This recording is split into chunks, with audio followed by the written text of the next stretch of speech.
মাকড়সারা ভীষণ পরিশ্রম করে এটা তৈরি করে, নিজের শরীরের রস দিয়ে এই জাল বোনে।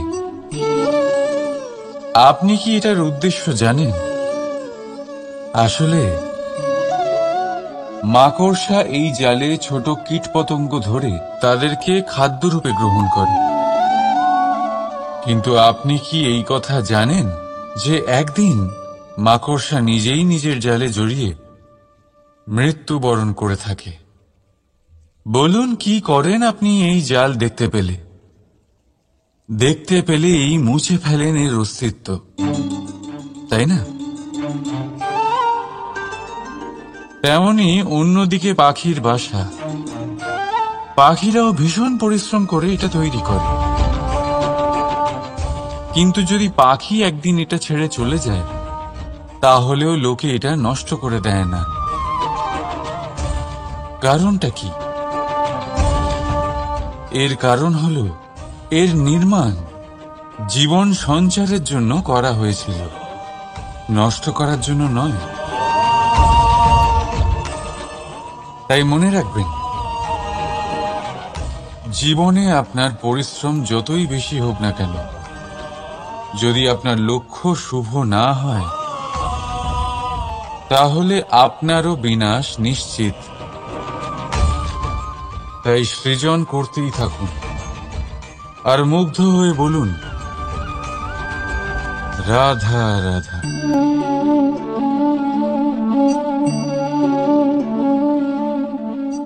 আপনার কি মনে হয় আমি কি করছি? আপনি বলবেন আমি প্রদীপ জ্বালাচ্ছি। সঠিক, কিন্তু প্রশ্ন হচ্ছে যে আমি কি আপনাকে বলেছি যে একে প্রদীপ বলা হয়? না। এই প্রদীপ কি নিজেই নিজের পরিচয় আপনাকে দিয়েছে? না। তাহলে আপনি কি করে জানলেন যে একে প্রদীপ বলা হয়? উত্তর হচ্ছে প্রকাশ, যে স্বয়ং জ্বলে অন্ধকারের মধ্যে সংসারকে পথ দেখায়, সেটাই প্রদীপ। যা নিরাশার মাঝে আশার আলো প্রদর্শন করে, সেটাই প্রদীপ। অপর দিকে আছে সাপ, যাকে না দেখেও তার ফনার আওয়াজ শুনেই লোকে ভয় পেয়ে যায়। তার মানে ব্যক্তির পরিচয় তার কর্মের দ্বারা পাওয়া যায়। তাই আপনার এটা বলার প্রয়োজন নেই যে আপনার পরিচয় কি। এটা আপনার কর্মই নিশ্চিত করবে যে লোকে আপনাকে প্রদীপ ভেবে ভালোবাসবে নাকি সাপ ভেবে ভীত হয়ে থাকবে। রাধা রাধা। সময় কত বিচিত্র হয়। সময় আমাদের পক্ষে থাকলে আমরা নিজেদের রাজা মনে করে নিই, আর সেই সময় যদি বিপক্ষে চলে যায়, তাহলে নিঃস্ব হতে সময় লাগে না। তাই মানুষের একটা অভ্যেস আছে, খারাপ সময়ের জন্য কিছু সঞ্চয় করা। আত্মীয়, বন্ধু খারাপ সময় পাশ থেকে সরে যায়। যশ, মান প্রতিকূল সময় চিরস্থায়ী হয় না। তাই মানুষ মনে করে অর্থ সঞ্চয় করাই শ্রেয়। অর্থের কোনো হৃদয় নেই যা সময়ের সাথে পরিবর্তিত হবে। সংসার বলে সর্বদা অর্থ সঞ্চয় করতে থাকুন। খারাপ সময় অবশ্যই কাজে লাগবে, কিন্তু আমি বলবো শুভ কর্ম করতে থাকুন, আনন্দে থাকুন, নিজের ওপর আর ঈশ্বরের ওপরে বিশ্বাস রাখুন। খারাপ সময় কখনো আসবেই না। রাধা রাধা। প্রকৃতি মানুষকে এক বিশেষ শক্তি দিয়েছে, অন্য জীবের থেকে বেশি শক্তি দিয়েছে। স্মরণ শক্তি। এই শক্তি মানুষকে অন্য জীবের থেকে ভিন্ন করে, ইতিহাস রচনা করার প্রেরণা দেয়, জ্ঞানকে বংশানুক্রমে এগিয়েও নিয়ে যায়। আর যারা ভুলে যান, অধিকাংশ সময় তারা উপহাস আর দয়ার পাত্র হয়ে যান। কিন্তু এটাই কি প্রকৃত রূপে সত্য? না। এই স্মরণ শক্তি মানুষের বিকাশের সব থেকে বড় বাধা হয়ে দাঁড়ায়। তার মনকে দূষিত করে দেয়। খারাপ অভিজ্ঞতা, কারোর করা বিশ্বাসঘাতকতা, কারোর কটাক্ষ বেশিরভাগ মানুষই ভুলতে পারেন না, আর তারপর প্রতিশোধ নিতে উদ্যত হন। প্রথমে সময় নষ্ট করেন প্রতিশোধের প্রস্তুতিতে, আর তারপর সময় নষ্ট করেন প্রতিশোধ নেওয়ার সুযোগ খুঁজতে। যদি সন্তুষ্টি পেতে চান, যদি জীবনে আনন্দ পেতে চান, তাহলে স্মরণ শক্তির সদ্ব্যবহার করুন। নিজের স্মরণ শক্তিকে চালনা করুন শুধুমাত্র ভালো কথা আর ভালো স্মৃতির দিকে। জীবনে আনন্দ পাবেন। রাধা রাধা। মানুষ নিজের পরিবারের জন্য কত কিছুই না করে, দিন রাত পরিশ্রম করতে থাকে যাতে তার পরিবারের প্রয়োজন পূরণের জন্য অর্থ রোজগার করতে পারে। কিন্তু শুধু অর্থ রোজগার করাটাই কি যথেষ্ট? আপনি বলবেন, হ্যাঁ নিশ্চয়ই, অর্থ দিয়ে সব কিছু পাওয়া যায়, বিদ্যা পাওয়া যায়, বাড়ি পাওয়া যায়, ওষুধ পাওয়া যায়, আর কত কিছুই না পাওয়া যায়। এইসব একটা পর্যায় পর্যন্ত সঠিক, কিন্তু একটু মন দিয়ে ভেবে দেখুন, যখন কোনো শিশু অসুস্থ হয়ে পড়ে তখন সে ওই তিক্ত ওষুধ কেন খেয়ে নেয়? এই জন্য কারণ ওর পিতা সেই ওষুধ অর্থ দিয়ে কিনেছে? না, বরং এই জন্য কারণ তার পিতা যে তার সামনে দাঁড়িয়ে, তার ওপরে তার বিশ্বাস আছে। বিশ্বাস আছে যে উনি তার কিচ্ছু হতে দেবেন না। এই বিশ্বাস, এই সংস্কার, এই শিক্ষা কখনো অর্থ দিয়ে পাওয়া যায় না। এটা পাওয়া যায় সেই সময় থেকে যা মাতা পিতা তাদের সন্তানের সাথে কাটিয়েছেন। তাই জীবনে অর্থ অবশ্যই উপার্জন করুন, কিন্তু নিজের পরিবারকেও সময় দিন, আনন্দ পাবেন। রাধা রাধা। বিরোধিতা এমন এক শব্দ যা শুনে আমরা সবাই ভয় পেতে থাকি। যদি কেউ আমাদের বিরোধিতা করে তা আমাদের সহ্য হয় না। আমরাও কারোর বিরোধিতা করে কোনো শত্রুতা করতে চাই না। এই ধরনের ভাবনা আমাদের মনে আসতেই থাকে। কিন্তু বিরোধিতা, এই শব্দ আপনার শান্তির জন্য, আপনার সুখের জন্য কতটা গুরুত্বপূর্ণ তা আপনারা জানেন না। তাই যদি কাল এসে কেউ আপনার বিরোধিতা করে, তখন সবার আগে নিজেকে যাচাই করুন। আপনি কি ভুল করেছেন? আপনার দোষ কি? নিজের মধ্যে কি ত্রুটি আছে সেটা বোঝার চেষ্টা করুন। নিজেকে সংশোধন করার চেষ্টা করুন, তারপর দেখুন বিরোধিতার এই আগুন আপনাকে স্বর্ণ থেকে কুন্দন বানিয়ে তুলবে। বলা হয় এই সংসারে খারাপ বেড়েই চলেছে, কিন্তু তার কারণ এ নয় যে খারাপ মানুষ বেড়ে চলেছে। তার কারণ হলো যে ভালো মানুষ, যাদের ভালো চিন্তা, ভালো বিচারধারা আছে, তারা খারাপের বিরোধিতা করতে পারে না। যদি আপনার সম্মুখে কোনো খারাপ কর্ম হয়, তাহলে তার বিরোধিতা করতে সংকোচ করবেন না।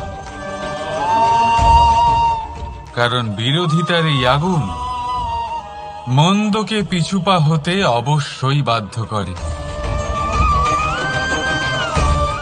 রাধা রাধা। বিশ্বাস। জীবনে বিশ্বাস কতটা গুরুত্বপূর্ণ। একজন স্ত্রী তার স্বামীর হাত ধরে যে কোনো জায়গায় যেতে পারেন, এর কারণ হলো বিশ্বাস। তার নিজের স্বামীর ওপরে বিশ্বাস আছে। যখন একজন মা তার ছোট বাচ্চাকে কোলে তুলে হাওয়ায় ওঠায়, তখন সেই বাচ্চা ভয়ভীত হয়ে যায় না। তার কারণ হলো বিশ্বাস। তার বিশ্বাস আছে যে তার মা তার কিচ্ছু হতে দেবে না। এক বৈদ্যের দেওয়া ঔষধ সন্তান কিছু না বুঝে শুনেই খেয়ে ফেলে।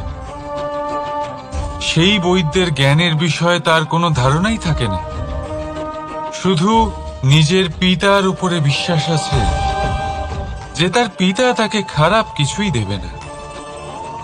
যখন এই সংসারের প্রতিটা বন্ধন বিশ্বাসের উপরে দাঁড়িয়ে আছে, তাহলে কেন এই বিশ্বাসকে আমরা জীবনে আনতে পারি না? আপনি নিজেই দেখুন, এই বিশ্বাস নিজের জীবনে এনে দেখুন, সবকিছু আরো সুন্দর হয়ে যাবে। তাই ভালোবেসে বলুন, রাধা রাধা।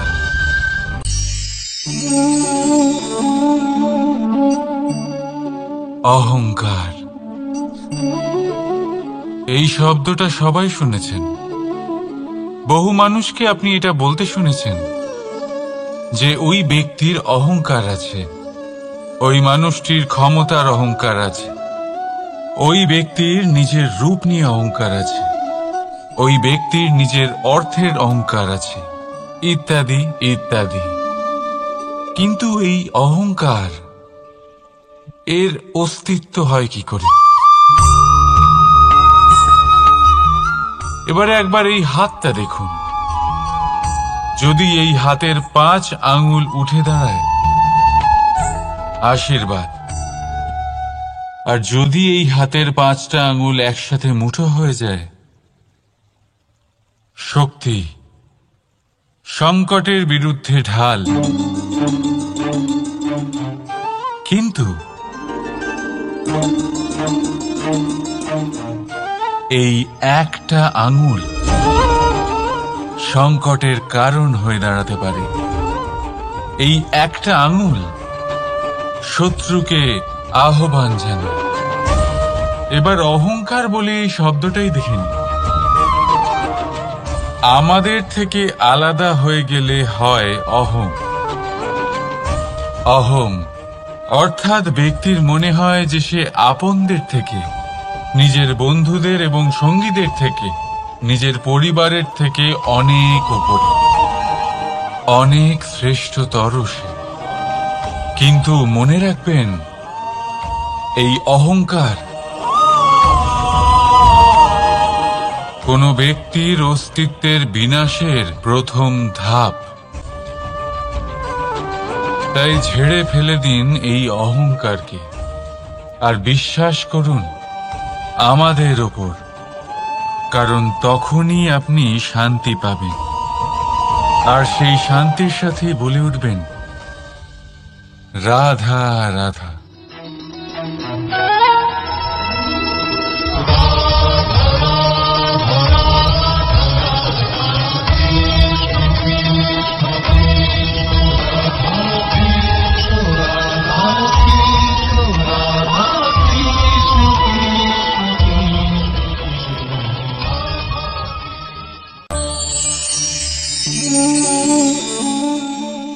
সাফল্য।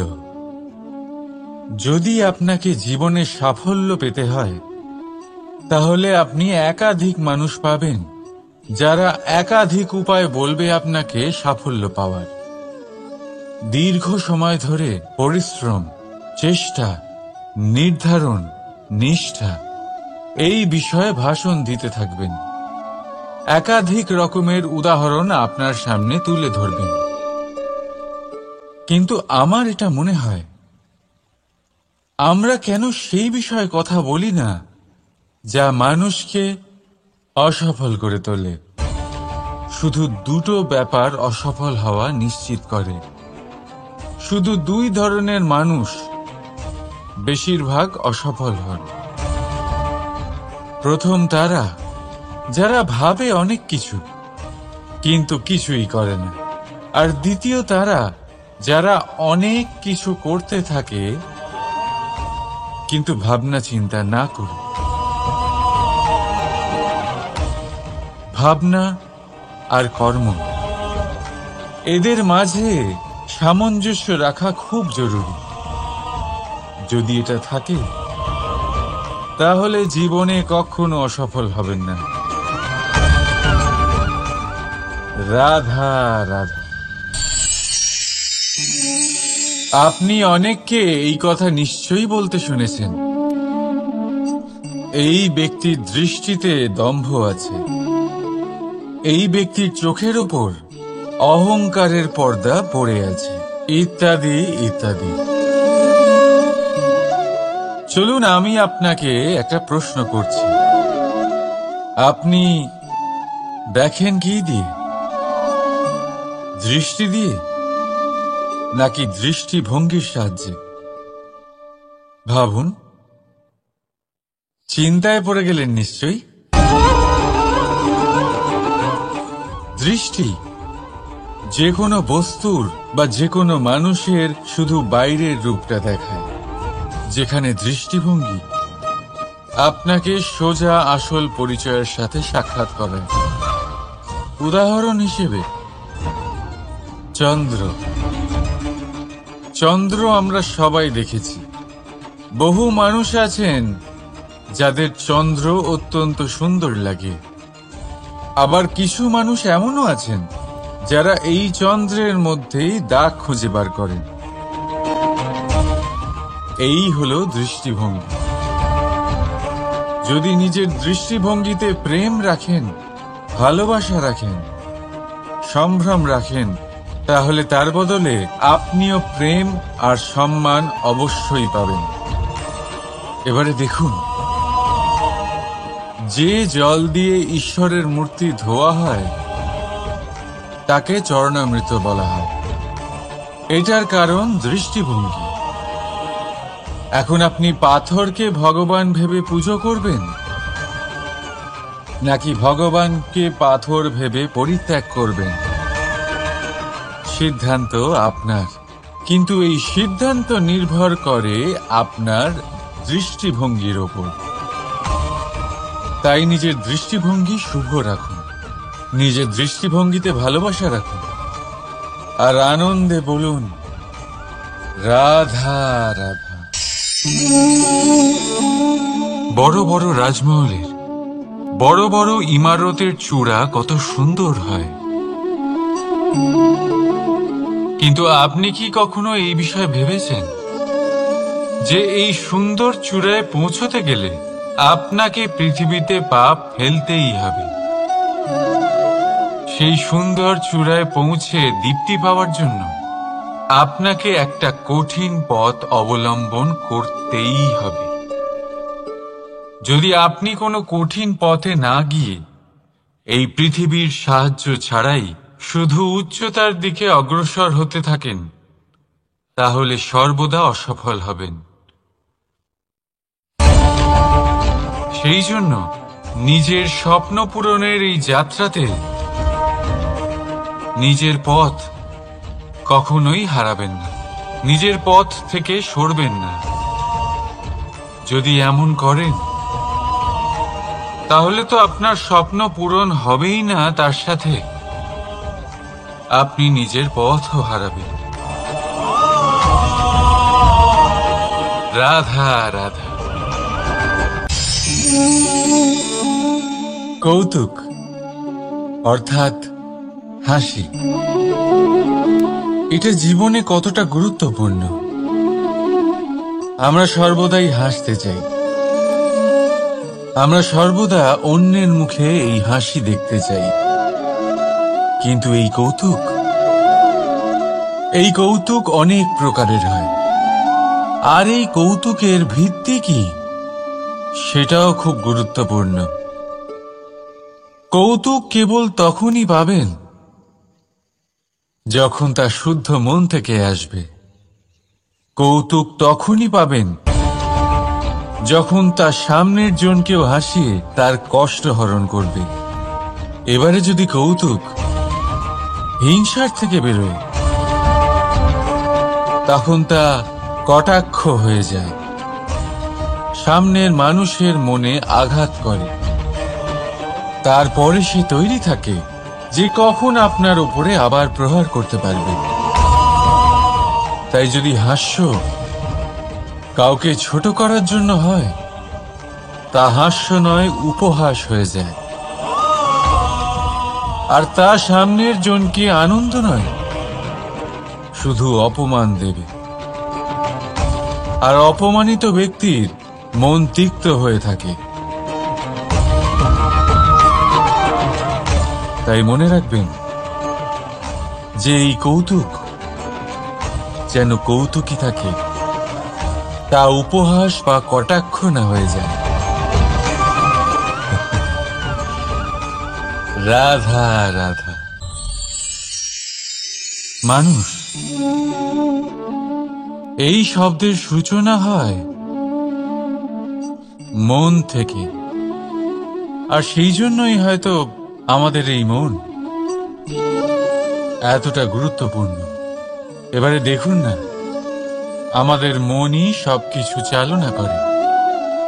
মনই সেই যে কল্পনা করে। মনই সেই যা কল্পনাকে বাস্তবে পরিণত করার জন্য পরিশ্রম করতে আমাদের প্রেরণা যোগায়। মনই সেই যা লোভের জালে জড়িয়ে পড়ে।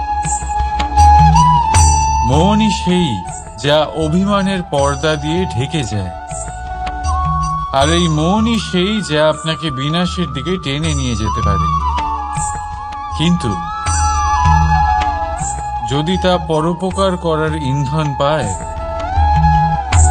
তাহলে এমন কোনো মহান কাজ নেই যা আপনি করতে পারবেন না। কিন্তু এই মন কি? এটা বোঝানো যায় দুটো শব্দের মাধ্যমে, দুটো সহজ শব্দ। প্রথম, একজন কুশল সেবক। দ্বিতীয়, একজন সংকটপ্রবণ মালিক। যদি আপনার এই মন আপনার নিয়ন্ত্রণে থাকে, তাহলে সে হলো আপনার সেবক। তাই আপনার অস্তিত্ব আছে।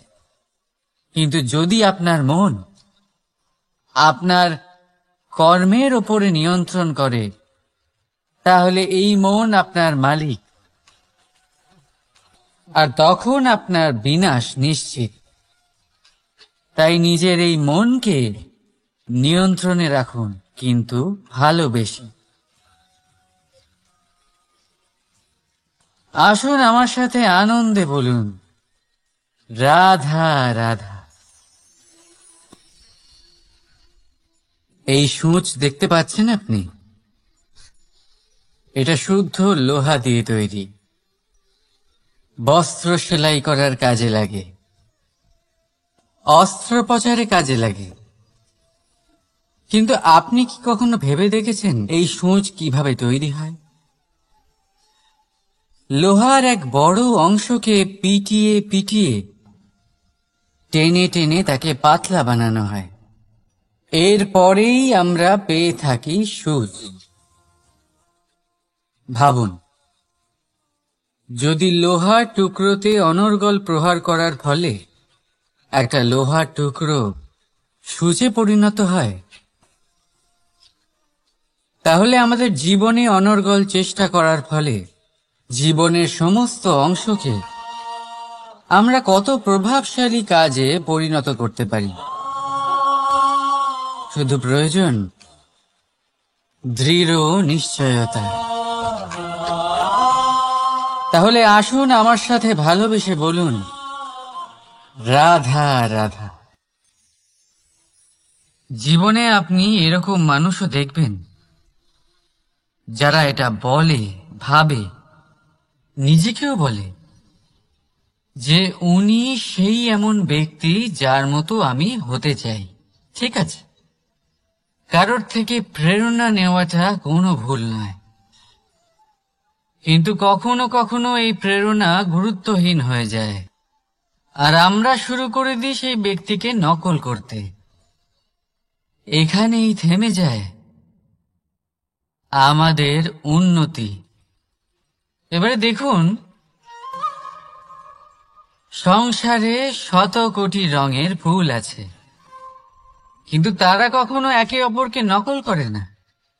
নকল করে না তাদের রং, নকল করে না তাদের সুগন্ধ। তাহলে আমরা করি কেন? প্রতিটা ব্যক্তির মধ্যে কোনো না কোনো প্রতিভা অবশ্যই থাকে, যা ফুটিয়ে তোলার সঠিক সময়ও আমাদের কাছে থাকে, কিন্তু সেই মানুষ সেই প্রতিভা নির্মাণ করার পরিবর্তে সময় নষ্ট করে অন্য কারোর মতো হওয়ার জন্য, কাউকে নকল করার জন্য। এটা করবেন না। সময়কে ব্যবহার করুন নিজের অস্তিত্ব নির্মাণ করার জন্য, কারণ কারোর ছায়া হওয়ার থেকে ভালো আপনি কারোর জন্য প্রেরণা হয়ে উঠুন। রাধা রাধা। আমরা সকলে পাথুরে রাস্তা এড়িয়ে চলি, কারণ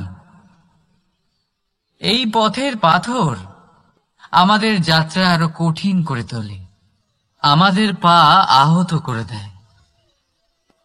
কিন্তু একটা গুরুত্বপূর্ণ কথা আমরা ভুলেই যাই, এই কঠিন পথই না শুধু আমাদেরকে নিজেদের দুর্বলতার সাথে পরিচয় করায়, বরং আমাদের শক্ত হওয়ার প্রেরণাও দিতে থাকে।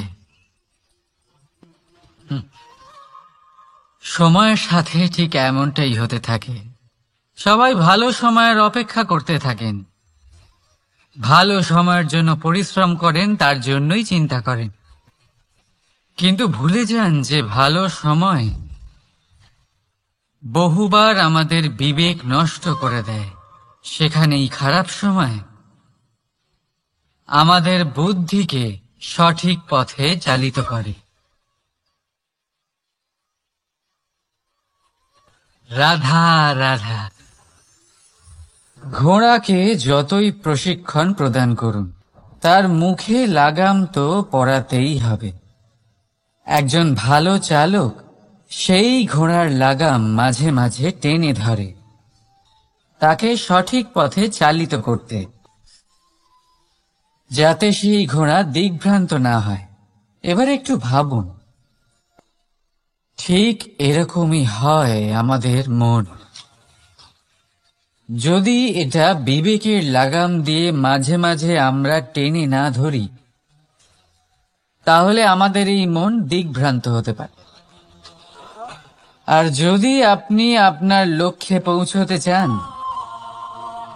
তখন মনের এই লাগাম মাঝে মাঝে আপনাকে অবশ্যই টেনে ধরতে হবে, কারণ বিবেকের এই পথ প্রদর্শনই আপনাকে ভালোভাবে আপনার লক্ষ্যে পৌঁছে দেবে। মনে রাখবেন আর আমার সাথে ভালোবেসে বলবেন, রাধা রাধা। আপনি কখনো জাঁতা কল দেখেছেন? তাতে গম পেষা হয়। গমকে এমন ভাবে পেষা হয় যাতে আমরা তা খেতে পারি, জীবিত থাকতে পারি। আর যদি আপনি মন দিয়ে দেখেন, তাহলে কলের নিচের অংশ কখনো ঘোরে না, শুধুমাত্র ওপরের অংশই ঘোরে। আর তবেই তা গম পিষতে পারে, আর তবেই রুটি তৈরি হতে পারে।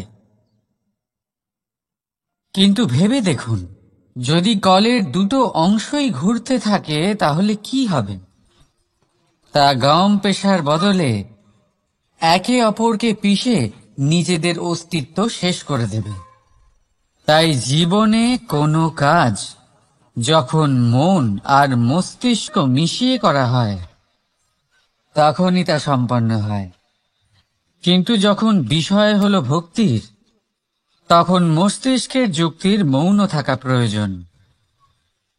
আর যখন বিষয় হলো কর্ম আর ন্যায়, তখন মনের আবেগের মৌন থাকা প্রয়োজন। তাই মন আর মস্তিষ্কের এই সম্মিলনে সতর্ক থাকবেন। একসাথে অবশ্যই চলবে, কিন্তু একে অপরের বাধা যেন না হয়ে দাঁড়ায়। রাধা রাধা।